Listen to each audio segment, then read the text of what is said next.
All right, let's move on to the next email today. And the next email today comes to us from no name was attached to it. All right, hey, John and Robert. The review embargo, oh dear, yeah. The review embargo for These Glass are rough questions. lifted yesterday, and unfortunately, the curse of the Sham-Hammer has returned. It's currently sitting at 37% on Rotten Tomatoes. My question is this the movie to finally kill M. Night's chances at directing again? What are your thoughts? Bring on the filthy, and thanks for helping me get through my senior year of high school. Well, awesome. I'm glad we were there to help you get through your senior year of high school. That's cool. Robert, I know you and I have both been looking forward to Glass. Yes. We've liked the trailers. I mean, coming out of Split, we've liked the trailers. Now, I skipped the press screening. You haven't had a chance to see it yet. Neither of us have seen it, but we're hearing the reaction coming out of it. Reaction from a lot of people that I know were very excited about this movie. What's your, how does it all hit you? You see these reactions to this film. What's your response to that? Well, look, first of all, it's not like the Sham-Hammer is spending $100 million to make this movie. Right. This is still a Blumhouse film. And what I've found interesting about the movie is the critics of the film, people have been divisive. The opinion has been really, I've heard people who say they've liked it and people who don't. But a lot of people are saying it's not the movie they wanted. And I'm thinking that a lot like the reaction to Venom, I think if people are going to go to this movie, they might be entertained by it.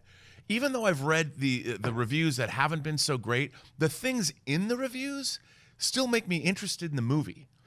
People haven't come out and said, like Lady in the Water, this movie's nigh unwatchable. Yes. They've come out and they've said things that, from an intellectual standpoint, I'm interested to see. Like someone said, M. Night Shyamalan is dealing with himself, like his own problems as an artist with each one of the three characters in the movie.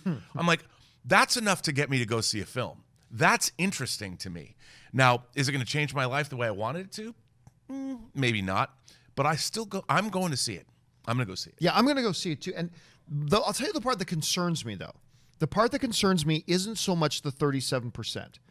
37, hey, I've seen worse. That means like almost 1 out of every, or 4 out of every 10 critics ended up liking it.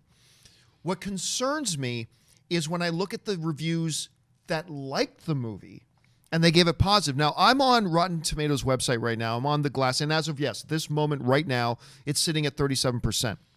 But even the positive reviews are speaking kind of lukewarm. Like I've got the Hollywood Reporter's review right now who gave it a positive review, but they said this: though satisfying enough to work at the multiplex, it doesn't erase memories of all the ways even movies before The Abjectly Awful After Earth and The Last Airbender made us wary of the words, a film by M. Night Shyamalan.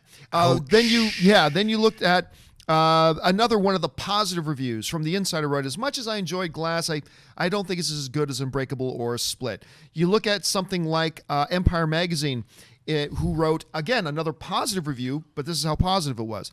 Essentially a Split sequel with an Unbreakable topping.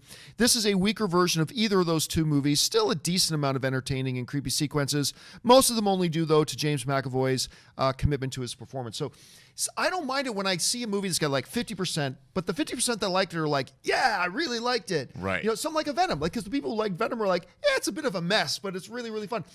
The part that concerns me, again, is not that 37% number.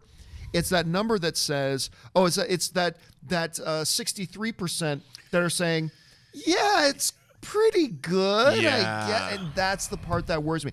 But like moving on to the second part of the question, though, asking, does this spell the end of M. Night? Does this spell the end of him at this point? What do you think? Absolutely not. I mean, this film, the cost-benefit analysis in the long run, this movie wasn't expensive to make. And as people have pointed out, a lot of it takes place in the rooms at this asylum or at this mental ward that they're in.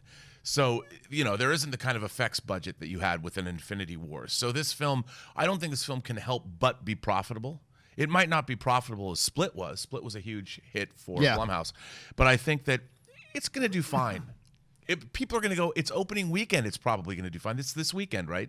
No, it's I believe it's next weekend. It's next weekend. But it's not even about the box office, though. If we're back to the words M. Night, film by M. Night Shyamalan, and people want to chuckle at I don't it. think this is a lady in the water type situation. No, though. I agree. And I'll tell you why I agree with you. I don't think this movie, no matter, and again, I haven't seen the film yet, but I don't think this movie is going to spell the end of M. Night. And I'll tell you what, it almost doesn't matter how bad this movie is, it doesn't spell the end of M. Night. Because regardless of that long list of terrible movies he put out earlier, the fact of the matter is, even if Glass is terrible, and I'm not saying it is because I haven't seen it, but even if Glass is terrible, guess what? He's still 2 out of 3 for his last 3 films. The Visit was a good, solid little movie. Split is a good, solid little movie. So even if Glass is terrible, I think there's going to be a lot of people in this town who will still look at an M. Night and go, you know what? You're still 2 out of 3 for your last 3 films. And he's not, if he still is working at this budget level, Yeah. you know, the risk is not what it is for any other kind of a film. Yeah. And now, is anybody going to hand him a $120 million movie at this point? No, he's still got a lot of ground to cover for that. But you know, if he comes out with another film from Blumhouse that's a hit, and he has 3 out of 4 ain't bad, you know, he could get back. He'll work. You know what? He is playing the smart long game with his career now. He had 3 big hits. He flamed out spectacularly. Yeah. Now he took the remnants of his career like a phoenix. He rose up. He makes The Visit. He makes Split, and now he does this. I mean, he's doing what people should do with their lives. You have some big losses, you got some big successes, you keep driving forward and you keep trying to reinvent yourself. So kudos to him, man. You know, there's some people... Shamalama ding dong, that's what I say. Some people got mad at me that I say Sham-Hammer. They're saying, man, you say that as... Let me give you a little bit of a history lesson on Sham-Hammer. Sham-Hammer was a phrase that me and my buddy coined back during Unbreakable.